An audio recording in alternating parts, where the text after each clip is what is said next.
सात्संगतजी प्रेमाने बोलूया. धन निरंकारची सात्संगतजी, जीवनामध्ये सुख का येत नाही या विषयावरती आज आपण चिंतन करूयात. चला तर मग व्हिडिओला सुरुवात करूया. सात्संगतजी, सर्वप्रथम आपण हे समजून घेणं गरजेचं आहे की सुख म्हणजे काय. कारण बहुधा आपल्या सर्वांनाच प्रश्न पडतो की माझ्या जीवनामध्ये सुख नाही आहे, माझ्या जीवनामध्ये फक्त दुःखच येते. सुख का येत नाही, तर त्याची काय कारणे असावीत किंवा सुख येण्यासाठी काय करावं याविषयी आपण थोडं चिंतन करूयात. तर बघा, सुख म्हणजे काय. तर सुख म्हणजे केवळ पैसा, पद, यश किंवा भौतिक गोष्टी अजिबात नाहीत. मनाला मिळणारी शांतता, समाधान आणि अंतर्मनातील प्रसन्नता हेच खरे सुख आहे आणि हीच खरी सुखाची व्याख्या आहे. भगवद्गीतामध्ये काय सांगितलेलं आहे की बाह्य वस्तूंमधून मिळणारं सुख हे तात्पुरतं असतं. खरं सुख हे आत्मज्ञान, समत्व आणि ईश्वर स्मरणामधून मिळत असते. मग आपल्या सगळ्यांनाच प्रश्न पडतो की माझ्या जीवनामध्ये सुख का येत नाही. कारण आपल्या जीवनामध्ये सुख न येण्याच्या काही पाठीमागे कारणे आहेत. त्याच्यामध्ये पहिलं जे कारण आहे ते म्हणजे आपल्या अपेक्षा खूप असतात. कारण जीवन जगत असताना आपण सतत आपल्या अपेक्षा ठेवूनच जगत असतो. आणि भगवद्गीता सांगते की अपेक्षा हेच दुःखाचं मूळ कारण आहे. कारण बघा, आपण जीवन जगत असताना प्रत्येक क्षणाला आपण अपेक्षेशिवाय जगू शकत नाही. अपेक्षाच ठेवून जगत असतो.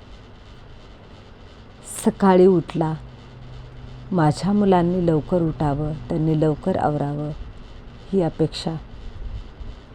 माझं शरीर व्यवस्थित साथ द्यावं म्हणून स्वतःच्या शरीराकडून अपेक्षा. माझा नवरा माझ्याशी नीट वागावा ही अपेक्षा. त्यांनी व्यवस्थित प्रेम करावं. माझी पत्नी नीट वागावी,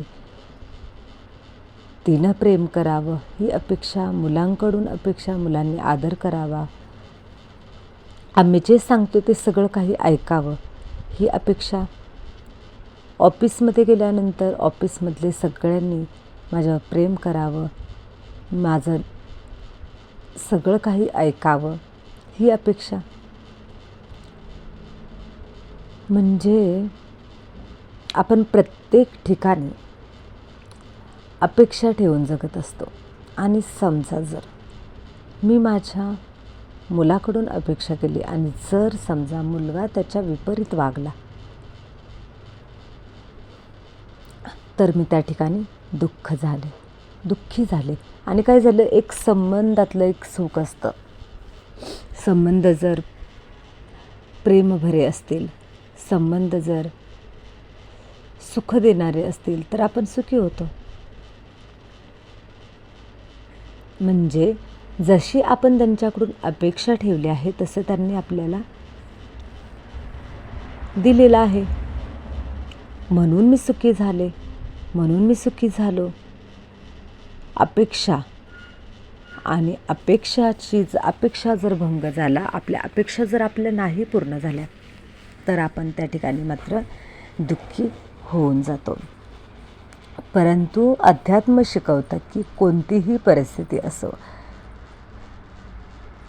कौन सी भी हो परिस्थिती, परंतु रहे एक सी मनस्थिती. कुठलीही परिस्थिती असू द्या, परंतु त्या परिस्थितीमध्ये एकरस अवस्था कशी ठेवायची हे अध्यात्म शिकवतं. भगवद्गीता ते शिकवते, सद्गुरूसुद्धा तेच शिकवतात. एकरस अवस्था कशी ठेवायची. आणि आपला हा जो पुरुषार्थ आहे आध्यात्मिक जगतामध्ये, भक्ती मार्गामध्ये पुढे जात असताना आपला हा पुरुषार्थ खूप महत्त्वाचा आहे की आपल्याला आपली मनस्थिती चेंज होणार नाही यासाठी पुरुषार्थ करायचा आहे. मग त्यासाठी काय करता येईल? खूप गोष्टी आहेत की त्यासाठी आपण त्या करू शकतो. परंतु आपण सर्वप्रथम हे समजून घेऊयात की माणूस दुःखी का होतो, मग सुखी होण्यासाठी काय काय करायला पाहिजे ते आपण ठरवूया. तर त्यामध्ये आपण पहिलं हे कारण पाहिलं की आपल्या अपेक्षा खूप असतात, त्याच्यामुळे आपण दुःखी होतो. आणि ह्या अपेक्षावरूनच भगवद्गीतेमध्ये श्रीकृष्ण सांगतात की तू जे पण काही कर्म कर, त्या कर्माच्या फळाची अपेक्षा तू करू नको. निरपेक्ष भावनेने कर्म कर, कोणत्याही अपेक्षेशिवाय कर्म कर. कर्माचं फळ हे सावलीसारखे पाठीमागे येणारच आहे. तू चांगलं बीज रोवलेलं आहे, चांगल्या फळाचं बीज रोवलेलं आहे, तर त्याच्या पाठीमागे त्याचं फळ देखील हे सावलीसारखंच आहे, ते चांगलं मिळणारच आहे. वाईट कर्म करू नको, चांगलं कर्म कर आणि त्या चांगल्या कर्माचं पण फळ चांगलंच मिळेल ह्यासुद्धा अपेक्षेने कर्म करू नको. पहिलं काय सांगितलं आहे, सुख जीवनामध्ये निर्माण होण्यासाठी कर्म चांगलं कर. दुसरी गोष्ट सांगितली आहे की कर्मफळाच्या अपेक्षेचा सुद्धा त्याग कर. म्हणजे कर्म केलं आणि त्याचं फळ चांगलं मिळेल या अपेक्षेचा सुद्धा त्याग करून आपल्याला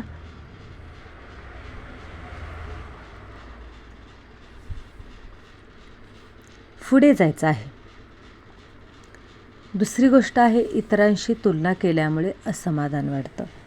आपण जीवन जगत असताना आपण आपल्या जीवनामध्ये सुखी असतो, परंतु आपण काय करतो, इतरांशी तुलना करायला लागतो. त्याच्या जीवनामध्ये हे आहे, मग माझ्या जीवनामध्ये नाही. त्याच्या जीवनामध्ये एवढा मोठा फ्लॅट आहे, त्याच्या जीवनामध्ये एवढं मोठं घर आहे, माझ्या जीवनामध्ये नाही.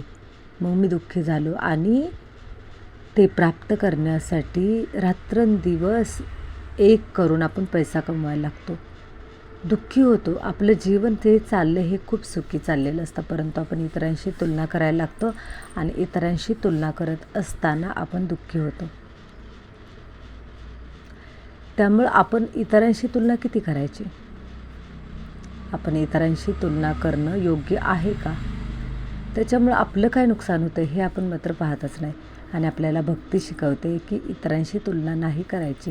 उलट इतरांकडे काही आहे म्हणून त्याच्यासाठी शुभभावना ठेवायची आणि चांगला भाव मनामध्ये ठेवायचा आणि मनामध्ये एक शुद्ध भाव असा ठेवायचा की त्याची प्रगती झाली, शुक्रिया प्रभू, त्याला असंच भरभरून दे. म्हणजे दुसऱ्यांबद्दल चांगली भावना मनामध्ये जागृत करण्याचं काम भक्ती करत असते. तिसरी जी गोष्ट आहे, दुःखी होण्यापाठीमागचं कारण आहे की भूतकाळाची खंत आणि भविष्याची चिंता मन व्यापून टाकते. आपण वर्तमान काळात जगत नाही, आपण एक तर भविष्याची चिंता करत राहतो, नाहीतर आपण भूतकाळामध्ये घडलेल्या नको घडलेल्या त्या गोष्टींचं चिंतन करत राहतो. त्याच्यामुळं आपण दुःखी होतो. तर सुखी होण्यासाठी आपल्याला काय करायचं आहे, तर सुखी होण्यासाठी प्रेझेंटमध्ये राहायचं आहे. तर ही जी गोष्ट आहे ती गोष्ट आपल्या दुःखाला कारण आहे. कारण बघा, बऱ्याच वेळा काय होतं, आपण भूतकाळामध्ये अशा कितीतरी घटना घडून गेलेल्या असतात. कधी एखाद्या व्यक्तीच्या बाबतीत असं काही भूतकाळामध्ये घडलेलं असतं की एखाद्या व्यक्तीने खूप त्रास दिलेला असतो आणि ते त्रास दिलेल्या व्यक्तीचा पण सतत मनामध्ये चिंतन करत राहतो की मला त्या व्यक्तीने असं त्रास दिला होता आणि मी त्याला आता असं करणार, बदल्याची भावना. परंतु आपल्याला हे लक्षात येत नाही की आपण जेव्हा बदल्याची भावना मनामध्ये जागृत करतो त्यावेळेस आपण सजा स्वतःला पहिली देतो. कारण जेव्हा आपण बदल्याची भावना मनामध्ये निर्माण करतो त्यावेळेस त्याचा शरीरावरती आपल्या सर्वप्रथम विपरीत परिणाम होतो, मनावरती होतो. मन हे स्वतः पहिल्यांदा दुःखी होतं आणि मग ते इतरांना दुःखी करायला लागतं. त्यामुळं आपणच आपलं नुकसान करत असतो.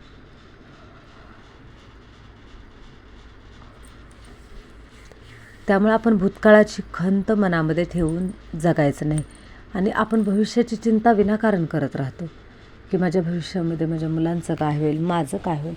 जे व्हायचं आहे ते होणारच आहे. आपल्या कर्मानुसार आपल्याला फळं त्याची मिळणारच आहेत. कधी आपलं पूर्व संचित आहे, कधी या जन्मामधलं आपलं कर्म आहे.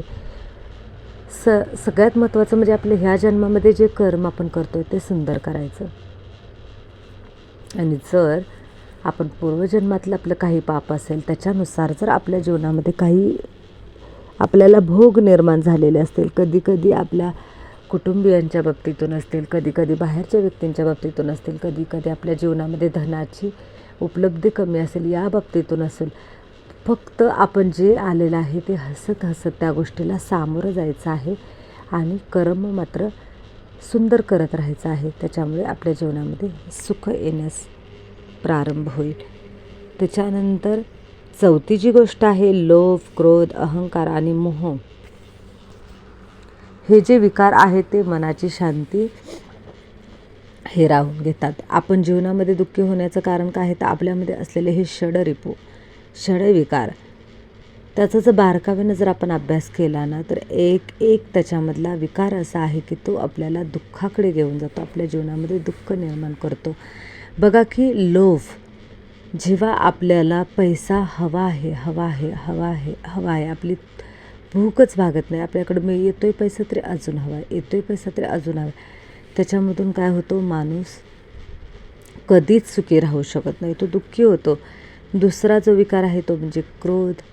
आपण रागामुळे आपण स्वतःचंच नुकसान करतो, आपल्या स्वतःच्या शरीरामध्ये खूप वाईट सगळे बदल होतात, आपलं ब्लड सर्क्युलेशन वाढतं, फास्ट होतं, त्याच्यामुळे शरीरामधले सगळ्याच क्रिया उलटसुलट व्हायला सुरुवात होतात.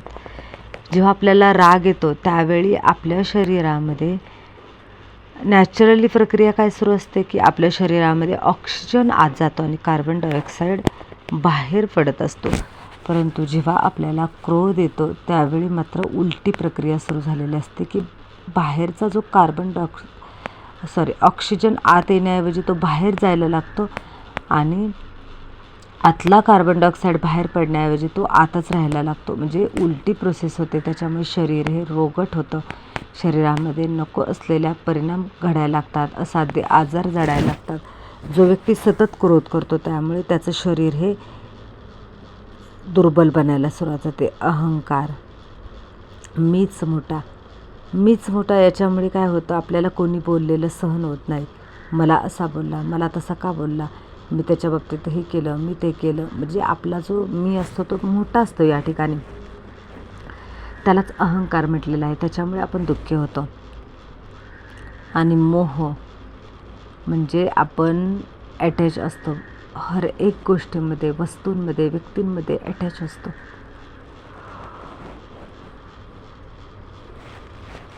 एखादी वस्तू माझी आहे तर त्या वस्तूबद्दल आपल्याला मोह जागृत होतो. समजा माझा मोबाईल आहे, माझा मोबाईल, माझ्या मोबाईलला जरा जरी कोणी क्रॅश केलं, काही चुकीचं काय त्या बाबतीत केलं तर मला मात्र त्रास होतो, दुःख होतं.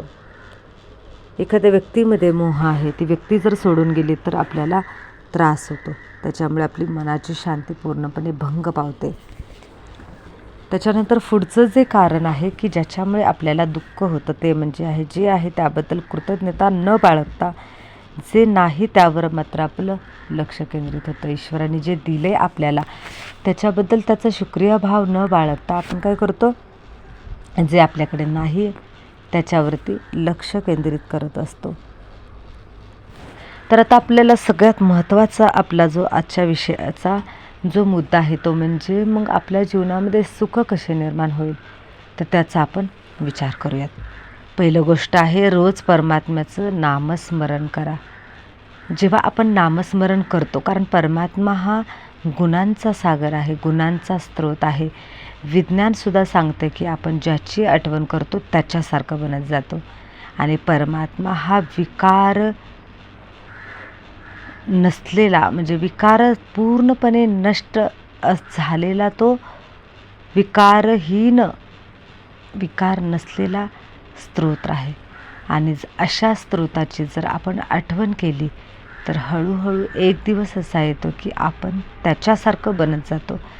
जर दुःखाचे कारण जर विकार आहेत तर विकारांच्या अधीन असलेली जी मनुष्य जमात आहे, जर मनुष्याने परमात्म्याचं स्मरण केलं तर आपल्यामध्ये असलेले विकार नष्ट होतील. आणि विकार नष्ट झाले की आपोआपच आपण एक परमानंदाच्या स्थितीमध्ये स्थित होत जातो.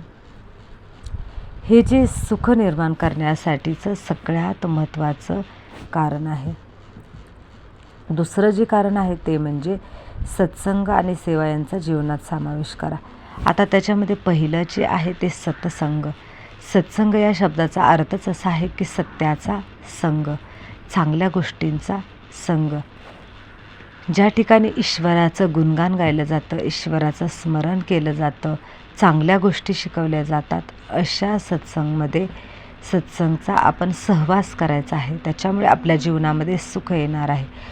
तसे दुसरी जी गोष्ट आहे ती म्हणजे सेवा. जितकं होता होईल आपण तेवढं इतरांची सेवा करायला हवी. इतरांची सेवा करणं म्हणजे इतरांना मदत करणं. त्याच्यामुळे आपल्या जीवनामध्ये पुण्य प्राप्त होणार आहे, पुण्याचा साठा वाढणार आहे. कारण आपलं जे पापकर्म आहे ते आपल्या शरीराच्या भोवती ब्लॅक एनर्जीच्या रूपामध्ये साठलेलं असतं आणि त्याच्यामुळे आपल्या जीवनामध्ये दुःख निर्माण होत असतं. परंतु जेव्हा आपण नामस्मरण करायला लागतो त्यावेळी आपला जो ब्लॅक ओरा आहे तो व्हाईट कलरचा व्हायला सुरुवात होते आणि आपल्या जीवनामध्ये सुख यायला सुरुवात होत असते. त्यासाठी आपण सत्संग आणि सेवा यांचा जीवनामध्ये समावेश करायचा आहे. सेवेमुळे आपलं जे पापकर्म आहे ते हळूहळू कमी व्हायला लागतं. त्याच्यामुळे तर सद्गुरू सांगतात की सत्संग करा, सेवा करा, नामस्मरण करा. हे त्याचं महत्त्व आहे. वर्तमान क्षणामध्ये जगण्याचा प्रयत्न करा. आपण बऱ्याच वेळा काय करतो, प्रेझेंटमध्ये जगत नाही. एक तर भूतकाळामध्ये जगतो, नाही तर एक तर भविष्यकाळामध्ये जगतो. जो व्यक्ती प्रेझेंटमध्ये जगायला सुरुवात करतो त्याच्या जीवनामध्ये सुख यायला सुरुवात होते. आपल्याला जे दिलं आहे त्याच्याबद्दल आपल्या मनामध्ये कृतज्ञतेचा भाव असायला हवा.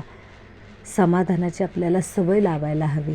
आपण काय करतो, जे नाही त्याचा विचार करतो आणि दुःखी होतो. परंतु आपल्याला जे दिले, आपण सकाळी बसायचं, एक वही घ्यायची आणि त्या वहीमध्ये आपल्याला जे जे आपल्याजवळ आहे त्याच्याबद्दल कृतज्ञता भाव व्यक्त करायचा. हळूहळू आपलं मन कृतज्ञतेनं इतकं भरून जातं आणि मनामध्ये एक सुखाची लहर निर्माण होते. त्यासाठी कृतज्ञता भाव आपल्या मनामध्ये असणं फार गरजेचं आहे. एक तर पहिली गोष्ट म्हणजे नामस्मरण करायचं आहे, सत्संग करायचे आहे, सेवा करायची आहे, वर्तमान क्षणामध्ये जगायचा प्रयत्न करायचा आहे, कृतज्ञतेचा भाव मनामध्ये निर्माण करायचा आहे. निस्वार्थ कर्म करायची, फळाची अपेक्षा ठेवायची नाही. आपण वरती अगोदर पाहिलं होतं की अपेक्षा हे दुःखाचं मूळ कारण आहे. जर आपण अपेक्षा ठेवली नाही आणि कर्मफळाची अपेक्षा न ठेवता जर कर्म केलं तर आपल्या जीवनामध्ये सुख निर्माण झाल्याशिवाय राहणार नाही. संत निरंकारी मिशनच्या दृष्टीने खरं सुख हे बाहेर शोधण्याची गोष्ट नाही. जेव्हा सद्गुरूंच्या कृपेने परमात्म्याचा बोध होतो तेव्हा मनातील भीती, चिंता आणि अस्थिरता कमी होते. सेवा, सत्संग आणि नामस्मरणामुळे अंतर्मनामध्ये शांतता निर्माण होते आणि त्यातूनच खऱ्या सुखाचा अनुभव येतो. तर संपूर्ण आपला जो व्हिडिओ आहे त्या व्हिडिओचा सारांश रूपामध्ये आपण थोडक्यात पाहूयात की सुख हे वस्तूमध्ये नाही तर ते आपल्या दृष्टिकोनामध्ये असते. मन समाधानी असेल तर कमी गोष्टींमध्येही आनंद मिळतो आणि मन जर असमाधानी असेल तर त्याच्यासारखं कितीही मनासारखं घडत असलं तरी त्याच्यामुळे तो सुखी होत नाही तर दुःखीच होतो. आजच्या व्हिडिओमध्ये आपल्याला सुख कसे प्राप्त करायचे आणि दुःखातून मुक्त कसं व्हायचं याचं सविस्तर चिंतन करणारं ज्ञान प्राप्त झालं. तुम्हाला हा व्हिडिओ कसा वाटला याबद्दल तुमचं चिंतन थोडक्यात कमेंटच्या माध्यमातून सांगा. सत्संगाची आपण याच ठिकाणी थांबूयात. धन निरंकारची.